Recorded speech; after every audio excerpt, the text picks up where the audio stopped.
ಚಿತ್ರದುರ್ಗ ಜಿಲ್ಲೆಯ ಮೊಳಕಾಲ್ಮೂರು ತಾಲೂಕಿನ ಜೆಬಿ ಹಳ್ಳಿ ಗ್ರಾಮದಲ್ಲಿ ನಿನ್ನೆ ಸುರಿದ ಭಾರೀ ಗಾಳಿ ಮಳೆಯಿಂದ ರೈತರ ಬದುಕಿಗೆ ದೊಡ್ಡ ಹೊಡೆತ ಬಿದ್ದಿದೆ. ಗ್ರಾಮದಲ್ಲಿನ ಅನೇಕ ಎಕರೆ ಪ್ರದೇಶದಲ್ಲಿ ಬೆಳೆದಿದ್ದ ಬಾಳೆ ಬೆಳೆ ಸಂಪೂರ್ಣವಾಗಿ ಹಾನಿಗೊಳಗಾಗಿದೆ.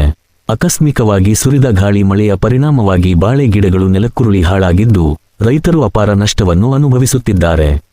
ರೈತ ಶಿವಣ್ಣ ಅವರು ಮಾತನಾಡಿ, ವರ್ಷಪೂರ್ತಿ ಶ್ರಮಪಟ್ಟು ಬೆಳೆದ ಬೆಳೆ ಒಂದೇ ರಾತ್ರಿ ನಾಶವಾಗಿದೆ. ನಮ್ಮ ಜೀವನೋಪಾಯವೇ ಇದಕ್ಕೆ ಅವಲಂಬಿತವಾಗಿತ್ತು ಎಂದು ತಮ್ಮ ನೋವನ್ನು ವ್ಯಕ್ತಪಡಿಸಿದರು. ಈ ಹಿನ್ನೆಲೆಯಲ್ಲಿ ರೈತರು ಸರ್ಕಾರದ ತುರ್ತು ಗಮನವನ್ನು ಕೋರಿ ಸೂಕ್ತ ಪರಿಹಾರ ನೀಡುವಂತೆ ಮನವಿ ಮಾಡಿದ್ದಾರೆ. ಸ್ಥಳೀಯ ಅಧಿಕಾರಿಗಳು ತಕ್ಷಣ ಗ್ರಾಮಕ್ಕೆ ಭೇಟಿ ನೀಡಿ ಹಾನಿ ಪರಿಶೀಲನೆ ನಡೆಸಿ ರೈತರಿಗೆ ನೆರವು ನೀಡಬೇಕು ಎಂಬುದು ಗ್ರಾಮಸ್ಥರ ಒತ್ತಾಯವಾಗಿದೆ.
ರಾಜ್ಯ ಸರ್ಕಾರ ಆಗಲಿ ಕೇಂದ್ರ ಸರ್ಕಾರ ಆಗಲಿ ಇದಕ್ಕೆ ಪ್ರಕೃತಿ ವಿಕೋಪದಡಿಯಲ್ಲಿ ನಮಗೆ ಪರಿಹಾರ ಕೊಡಿಸ್ಬೇಕು.